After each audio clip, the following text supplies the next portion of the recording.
Hi everyone, this is Akanksha Pandey and I welcome you guys to mobile Pathshala. आप सारे बच्चों का एक बार फिर से मोबाइल पाठशाला पर बहुत बहुत स्वागत है।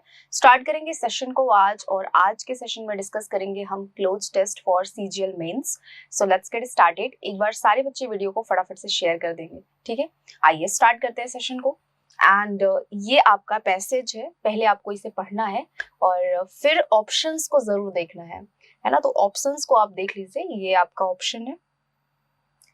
जब भी आप क्लोज टेस्ट सॉल्व करें तो आप ऑप्शंस को जरूर एक बार देखें, जिससे आपको आइडिया लग जाए कि आपको क्या चीजें, आपको क्या थीम लेकर के चलना है, ठीक है।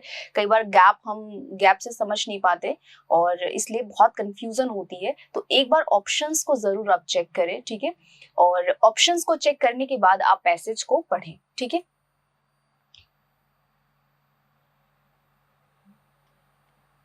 तो ये आपके ऑप्शंस हैं। हम स्टार्ट करते हैं इन्हें सॉल्व करना। पढ़ना पहले पढ़ेंगे, उसके बाद फिर हम सॉल्व करेंगे, जिससे हमें आइडिया लग जाए कि हमारा सेंस क्या है कंप्लीट पैसेज का, ठीक है।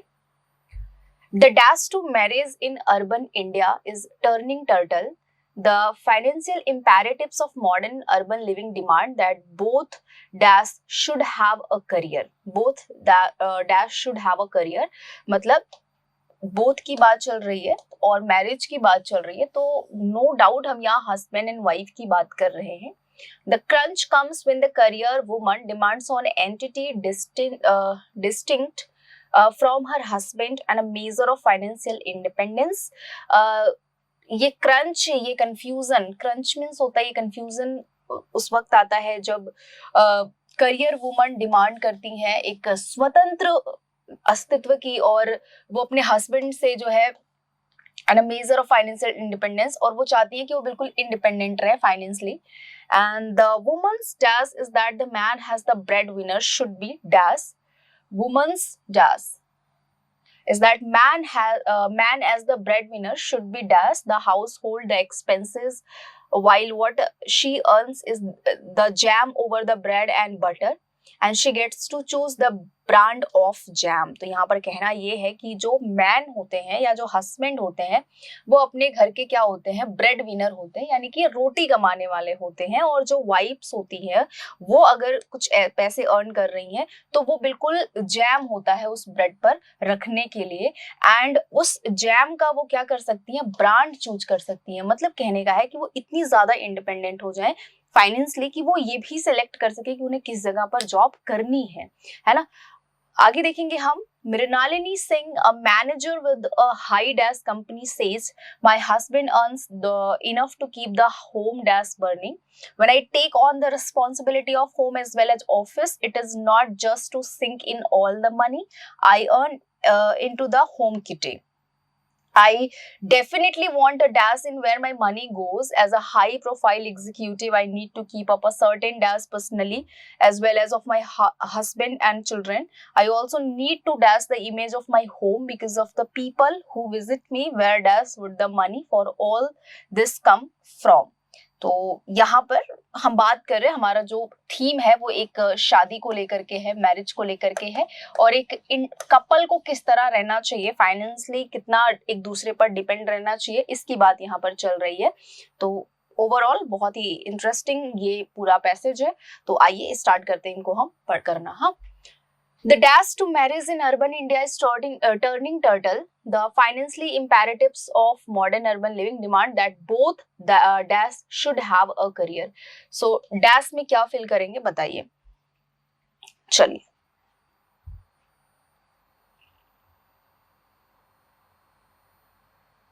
द एटीट्यूड, यहाँ पर दृष्टिकोण की बात चल रही है। डिमांड मीन्स क्या होता है, मांग होता है, मांग।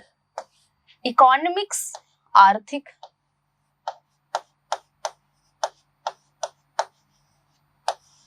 और एटीट्यूड मीन्स क्या होता है, दृष्टिकोण।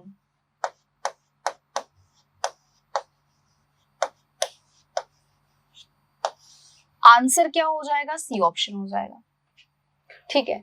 The attitude to marriage in urban India is turning turtle. The financial imperatives of modern urban living demand that both dash should. Second option में क्या फिल करेंगे? Partners, pairs, couples. अब मैरिज में guys partners होता है, pairs होता है या कपल होता है? बताइए।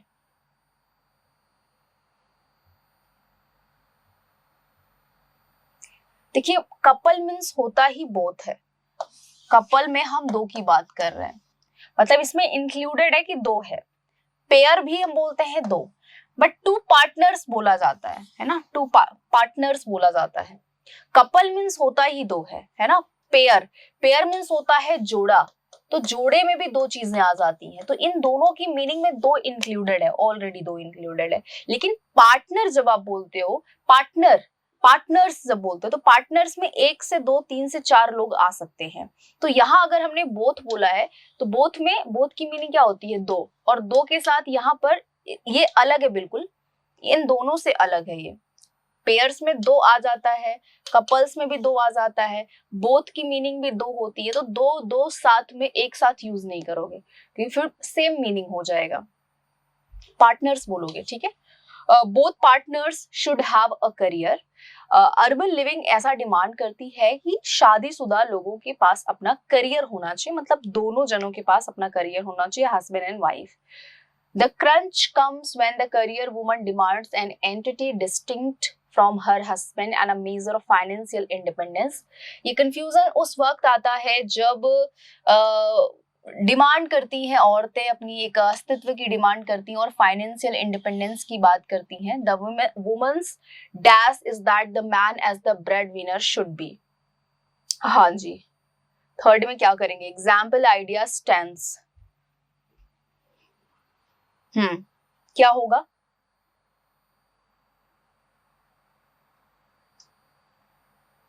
The women's dash is that. Women's example नहीं है, उदाहरण नहीं है। स्टेंस की मीनिंग भी होती है एग्जाम्पल, मतलब ये दोनों हमारे सेम वर्ड्स हैं, एग्जाम्पल भी और स्टेंस भी। और जब ऐसा क्वेश्चन एग्जाम में आए कि जहां पर दो ऑप्शंस या तीन ऑप्शंस की मीनिंग सेम हो रही है, आप उनको अलग नहीं कर पा रहे हैं, तो वो तीनों ऑप्शंस आपके आंसर नहीं होते हैं, उनसे जो अलग होता है वो आंसर होता है। तो यहाँ आइडिया आपका करेक्ट ऑप्शन हो जाएगा। The women's idea is that the man as the breadwinner should be dash the household expenses. Fourth में क्या फिल करेंगे? Shouldering, bearing, sharing.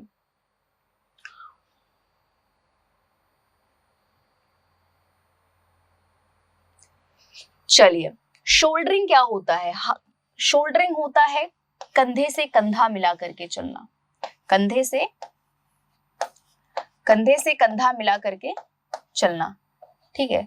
तो ये भाईचारे के सेंस में आता है, आई बात समझ में। शेयरिंग का मतलब होता है शेयर करना, बट बेयर का मतलब होता है वहन करना, वहन करना, ठीक है ना। और यहाँ पर यही वर्ड हमारा एप्रोप्रिएट होगा।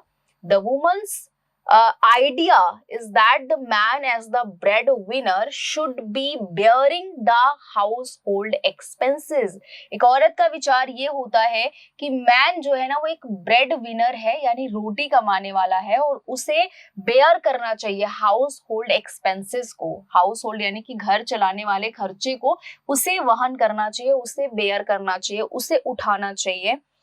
And while what she earns is the jam over the bread. और जो एक औरत अर्न करती है वो बिल्कुल उस ब्रेड पर जैम जैसा होता है, ब्रेड एंड बटर पर जैम जैसा होता है। And she gets to choose the brand of jam, और वो उसे चूज कर सके कि उसे किस ब्रांड का जो है जैम उसे अपने ब्रेड पे रखना है, मतलब उसे कहाँ जॉब करनी है। यहाँ पर बात वही बोली गई है कि एक मैन को, वो मैन क्या, जो हाउस होल्ड एक्सपेंसेस को बेयर करे, ठीक है, वहन करे। और एक महिला जब अर्न करती है तो उस ब्रेड पर वो बिल्कुल जैम जैसा होता है, ठीक है। तो और वो ये बिल्कुल सेलेक्ट कर पाए कि उसे किस ब्रांड का जैम अपने उस ब्रेड पर जो उसका पति कमा रहा है उस पर रखना है। तो दोनों को क्या होना चाहिए? दोनों को फाइनेंशियली इंडिपेंडेंट होना चाहिए।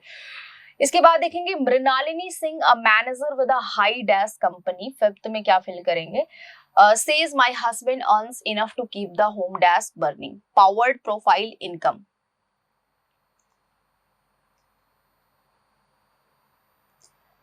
Mrinalini Singh, a manager with a high profile हो जाएगा, पावर्ड नहीं होगा और इनकम नहीं होगा। जब आप पावर्ड बोलोगे तो मतलब किसी के द्वारा जो है इसे इतनी शक्ति दी गई है, तो वहां आपको पावर्ड करना है, बट पावर्ड यहाँ नहीं होगा क्योंकि पावर्ड की कोई सेंस नहीं है यहाँ पर, ये पैसिव भी नहीं है तो इसे यूज नहीं करोगे। प्रोफाइल आंसर हो जाएगा कि हाई प्रोफाइल जो मैनेजर है मृणालिनी सिंह, वो कहती हैं my husband earns enough to keep the home dash burning, cooking, stove, Fyers.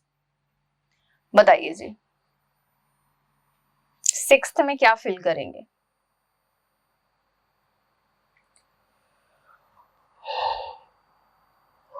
Cooking the home, sorry keep the home cooking burning, cooking burning नहीं होगा, स्टोव बर्निंग नहीं होगा, फायर्स बर्निंग हो जाएगा। इनफ टू कीप द मतलब मेरे husband इतना कमा लेते हैं कि वो घर का चूल्हा जला सके, तो फायर का मतलब यहाँ पर चूल्हा ही होगा। और ये एक ईडियम है जिससे आपको स्टोव बर्निंग नहीं होता, हमेशा फायर्स बर्निंग होता है। When I take on the responsibility of home, जब मैं लेती हूँ रिस्पॉन्सिबिलिटी घर की एज वेल एज ऑफिस की, it's not just to sink in all the money, तो ऐसा नहीं है कि मैं बिल्कुल पैसे इसमें लगाती हूँ। I earn into the home kitty, मैं किटी पार्टी में अर्न करती हूँ। I definitely want a dash, seventh, I definitely want a dash in where my money goes. Seventh में क्या फिल करेंगे? चलिए जी, एक बार वीडियो को सभी बच्चे शेयर करेंगे।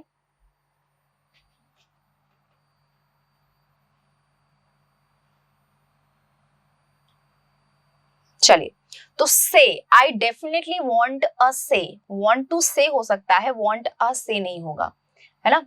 वॉन्ट यहाँ पर एक्चुअली आपका टू होना चाहिए, वॉन्ट होना, और ये बाय मिस्टेक यहाँ पर ए है, तो आपको यहाँ टू करना है। और इस तरह अगर आप कर रहे हैं, आई डेफिनेटली वॉन्ट टू से होगा, वॉन्ट टू आंसर नहीं होगा, वॉन्ट टू स्टेटमेंट नहीं होगा, वॉन्ट टू से, है ना।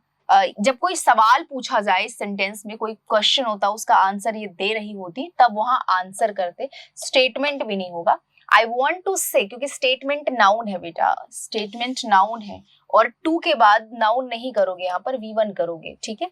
सो ऐसा नहीं है कि टू के बाद नाउन नहीं आता, बट वॉन्ट टू से, वॉन्ट के बाद टू और टू के बाद V1 आएगा, तो वॉन्ट के बाद हम इन्फिनेटिव यूज करते हैं, वॉन्ट प्लस इन्फिनेटिव होता है, इन्फिनेटिव यानी कि 2 प्लस V1 होता है ना। इन्फिनेटिव यानी कि 2 प्लस V1 होता है, तो वांट के साथ इन्फिनेटिव करते हो। Okay, so I definitely want to say in where my money goes, as a high profile executive I need to keep up a certain reputation, image या फेस। चलिए,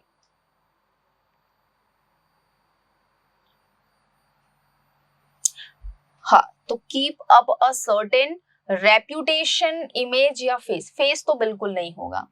अब बात करें रेप्यूटेशन की, रेप्यूटेशन मीन्स क्या होता है? प्रसिद्धि, और इमेज का मतलब क्या होता है? एक छवि, छवि, छवि और प्रसिद्धि। आप मुझे ये बताओ कि यहाँ पर किसकी बात चल रही है? रेपुटेशन की बात चल रही है, छवि की? तो इनकी रेपुटेशन हो ना हो, लेकिन इनकी कोई छवि है, मतलब ये सीनियर एग्जीक्यूटिव है हाई प्रोफाइल कंपनी की, ये भले ही फेमस ना हो, लेकिन इनकी कोई एक छवि है कि मतलब ये कैसी रहती है, कैसे आना जाना, मतलब क्या इनका है, रहना, रहन सहन, है ना। तो वो चीज एक छवि होती है, तो आंसर हो जाएगा second option, to keep up a certain image personally as well as of my husband. अब पर्सनली, पर्सनल चीजें फेमस नहीं होती हैं, और हस्बैंड की चीजें, अब यहाँ पर बेटा रेपुटेशन की तो बिल्कुल बात नहीं चल रही है, ठीक है ना, क्योंकि ये कह रही है कि जैसे मैं रहती हूँ वो एक इमेज की बात चल रही है। So to keep up a certain image personally as well as of my husband and children, I also need to dash, need to keep up, keep on, keep for।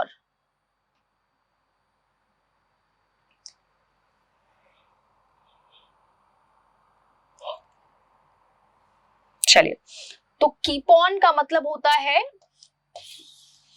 Keep on का मतलब होता है continue रखना, है ना, continue रखना। और keep up का मतलब होता है मेंटेन करना। कीप अप का मतलब क्या होता है? मेंटेन करना। और यहाँ पर एक इमेज को, एक छवि को मेंटेन करने की बात चल रही है। So need to keep up the image of my home because of the people who visit me, where dash would the money for all this come from? है ना? चलो जी, 10th का आंसर क्या होगा? सो वेयर फ्रॉम, वेयर तो खुद ही बता रहा है कहां से, तो वेयर के साथ फ्रॉम नहीं आएगा, फॉर भी नहीं आएगा, एल्स हो जाएगा कि कहां से, किस जगह से, किस अन्य जगह से जो है पैसे आ रहे हैं, तो आंसर हो जाएगा सेकेंड ऑप्शन। आइए जी, नेक्स्ट हम पैसेज करेंगे। ओके,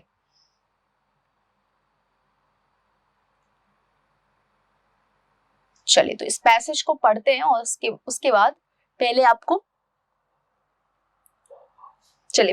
ऑप्शंस देखने हैं, उसके बाद फिर हम करेंगे, ठीक। तो ये ऑप्शंस है,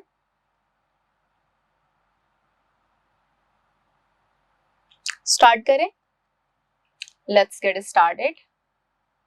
okay, broadcasting of which we have begun to dash so much nowadays is an invention of recent dash and development.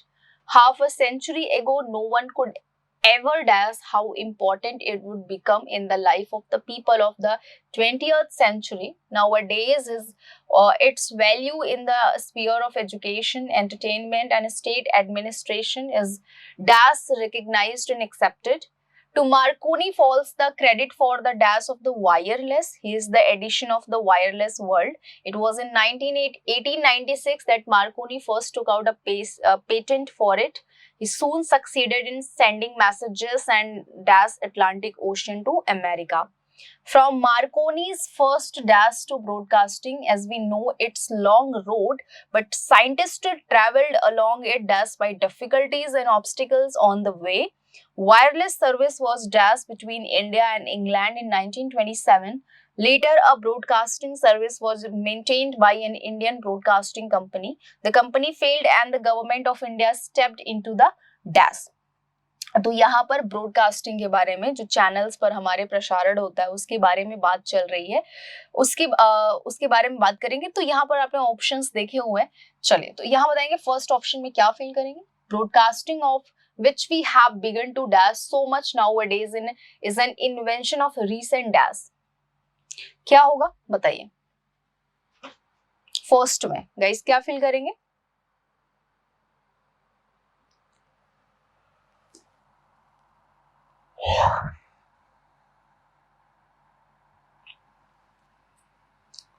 Admire का मतलब होता है तारीफ करना, लिसन जब कोई चीज ध्यान लगा करके सुनते हैं, और हियर हम रैंडम चीजें जब सुनते हैं, मतलब सुन जाते हैं, सुनना नहीं पड़ता, हम सुन जाते हैं, तो उसके लिए हम हियर का यूज करते हैं। So broadcasting of which we have begun to hear so much nowadays is an invention of recent dash and the development. Second option में क्या फिल करेंगे? Period, age and origin.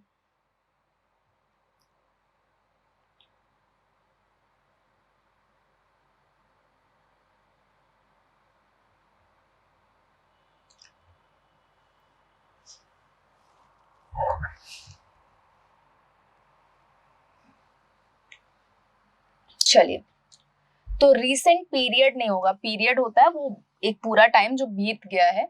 Recent dash and development, recent age नहीं होगा, recent origin है ना, is an invention of recent origin and development. चलिए next, half a century ago no one could ever dash how important it would become in the half of the people of the 20th century. Third में क्या करेंगे? Imagine, no, think.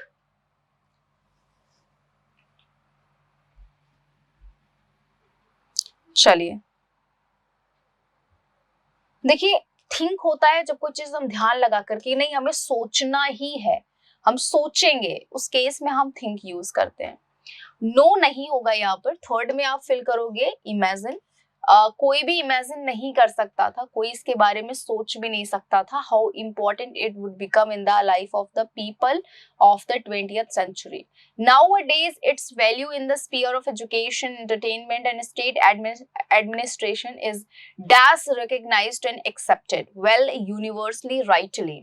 तो जो broadcasting जो invention हुआ है technology का, वो सारी चीजें अब जो है एजुकेशन, एंटरटेनमेंट और स्टेट एडमिनिस्ट्रेशन में जो है यूनिवर्सली एक्सेप्ट की जा रही है, मानी जा रही है। तो सेकेंड ऑप्शन हो जाएगा, है ना।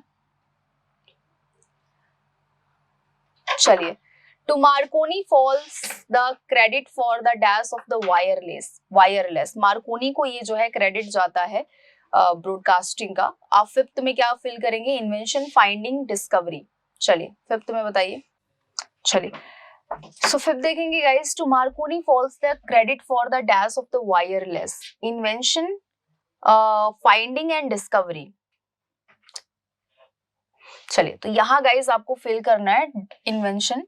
To Marconi falls the credit for the invention of the wireless का जो इन्वेंशन हुआ है, ये इसका जो क्रेडिट है ये मार्कोनी को जाता है। He is the Edison of the wireless world and it was in 1986 that Marconi first took out a patent for it. he soon succeeded in sending messages and dash Atlantic Ocean to America। Sixth में क्या करेंगे? To, across या over. चलिए, तो guys यहां देखेंगे, चलिए तो यहां आपको क्या फिल करना है? सेंडिंग मैसेजेस अक्रॉस होता है कि एक जगह से दूसरी जगह की जब हम बात करते हैं फिर हम वहां अक्रॉस का यूज करते हैं। तो आंसर सिक्स्थ में हो जाएगा across. From Marconi's first dash to broadcasting as we know it's long road, step, achievement या सक्सेस। चलिए, तो यहाँ पर गाइस आपको क्या करना है? फ्रॉम मार्कोनीज फर्स्ट, मार्कोनी का जो फर्स्ट डैश था, सक्सेस नहीं था, है ना, सक्सेस नहीं होगा, अचीवमेंट। अच्छा, सक्सेस और अचीवमेंट में कोई फर्क नहीं है, यहाँ पर सक्सेस एंड अचीवमेंट एक ही चीज की बात हो रही है ना। आंसर हो जाएगा फर्स्ट स्टेप, जो पहला स्टेप था। जब देखो दो ऑप्शन सेम हो तो हम दोनों को यूज नहीं करेंगे, जो उससे अलग है उसे ही हम यूज करेंगे। First step to broadcasting as we know it's a long road but scientist travelled along it and dash by difficulties and obstacles on the way, unafraid, undeterred, unchecked। बताएंगे गाइस क्या होगा नेक्स्ट।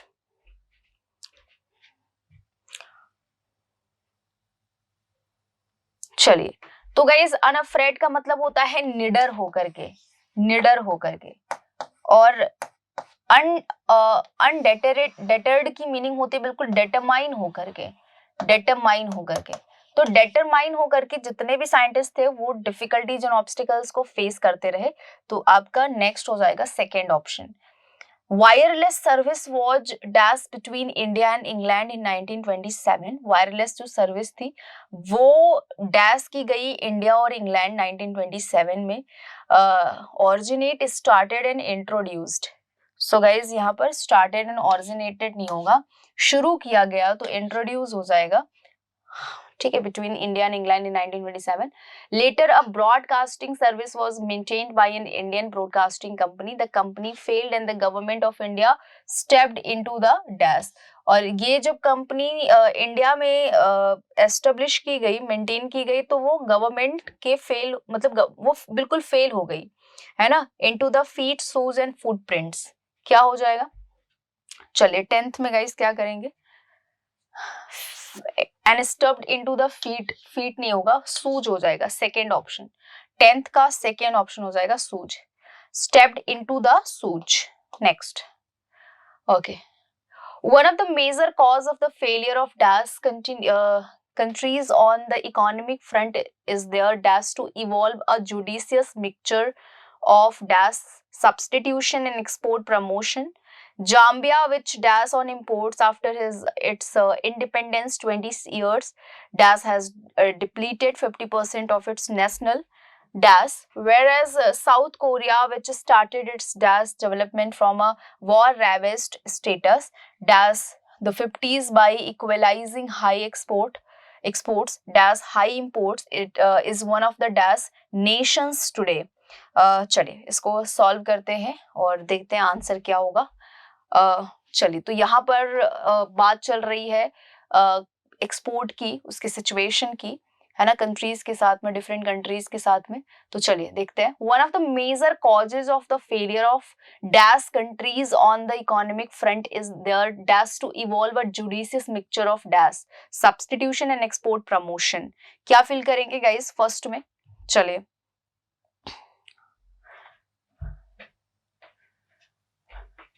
तो जो developing countries है यानी जो विकासशील देश हैं उनको ही इकोनॉमिक प्रॉब्लम बहुत ज्यादा रहती है। डेवलप्ड, एडवांस्ड और एडवांसिंग नहीं होगा, डेवलपिंग हो जाएगा। सेकंड ऑप्शन होगा।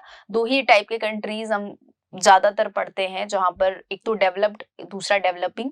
तो फेलियर की बात चल रही है तो यहाँ पर डेवलपिंग कंट्रीज ही हम फिल करेंगे, क्योंकि जो फेलियर ज्यादा फेस करते हैं वो यही कंट्रीज फेस करते हैं। Economic front is their dash to evolve, evolve मतलब होता है विकसित होना।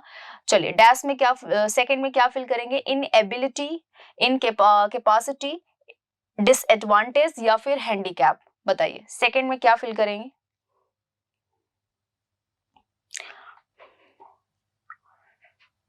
चलिए, तो इनएबिलिटी हो जाएगा। उनकी जो इनएबिलिटी है, जो उनकी अयोग्यता है। यहाँ पर कैपेसिटी में हम क्षमता की बात करते हैं। डिसएडवांटेज का मतलब होता है जो उनको लाभ नहीं हो रहा, जो हानि हो रही है। हैंडीकैप नहीं होगा। इनएबिलिटी, अयोग्यता। Economic front is their inability to evolve a judicious mixture of dash substitution. Third में क्या होगा? साइंटिफिक एक्सपोर्ट, इन्वेंशन या फिर इंपोर्ट। चलिए, थर्ड में बताएंगे क्या होगा।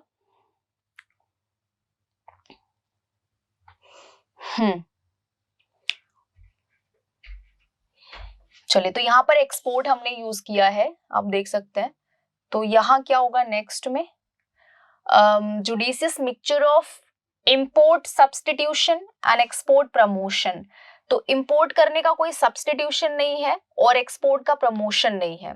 इसकी वजह से जो है बहुत ज्यादा इकोनॉमिक फेलियर देखने को डेवलपिंग कंट्रीज को मिलता है। Fourth, Zambia, which dash on imports after its independence 20 years dash has depleted 50% of its national dash. चलिए, फोर्थ में गाइस क्या होगा? एक्सपेक्टेड, बैंक्ड, ट्रेड या करीड। फोर्थ में क्या फिल करेंगे? एक्सपेक्टेड ऑन नहीं होता है, ट्रेड ऑन नहीं होगा, करीड ऑन यहाँ पर कंप्लीट सेंस नहीं देगा, बैंक्ड ऑन है ना। So Zambia which banked on imports, Zambia पूरे तरीके से क्या हो गई? आधारित हो गई पूरे तरीके से, है ना, किस पर? इंपोर्ट्स पर। इंडिपेंडेंस के बाद, 20 सालों के इंडिपेंडेंस के बाद, dash has depleted 50% of its national dash. चलिए, डैश में क्या करेंगे? फिफ्थ में क्या फिल करेंगे? मैं ऑप्शंस देती हूँ आपको। लेटर, अर्लियर, एगो या फिर सिंस।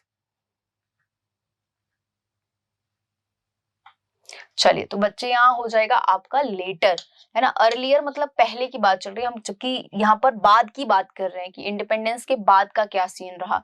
एगो नहीं होगा एंड सिंस भी नहीं होगा। 20 years later has depleted 50% of its national dash, capital, income, deposit या क्रेडिट। सिक्स्थ में गाइस क्या फिल करेंगे? नेशनल कैपिटल होता है, नेशनल इनकम नहीं होगा। नेशनल जो मतलब राष्ट्रीय पूंजी थी उसको। And where is South Korea which is started its dash development from a war ravaged status, financial, economic, fiscal या इकोनॉमिकल। बताइए क्या होगा?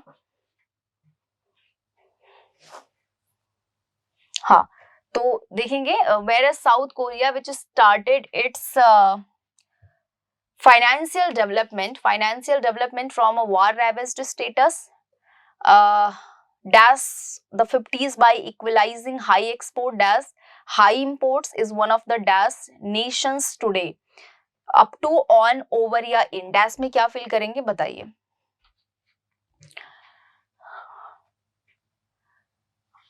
development from a war ravaged status in the 50s by equalizing high exports dash high imports। चलिए, क्या होगा? Over and with into, है ना। Exports dash high imports, क्या फिल करेंगे?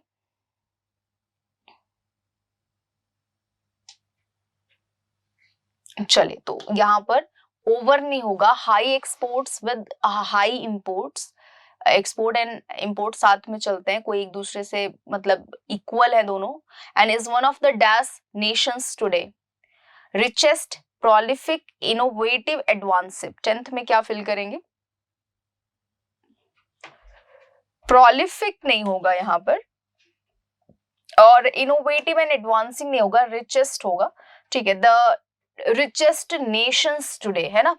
चलिए, तो आज के वीडियो में गाइस मैंने आपको 3 पैसेजेस करा दिए हैं, एंड आई होप आपको ये हेल्प करेंगे, क्योंकि ये बहुत ही इंपॉर्टेंट है। इस तरह के पैसेजेस आपके मेंस के एग्जाम में आ सकते हैं।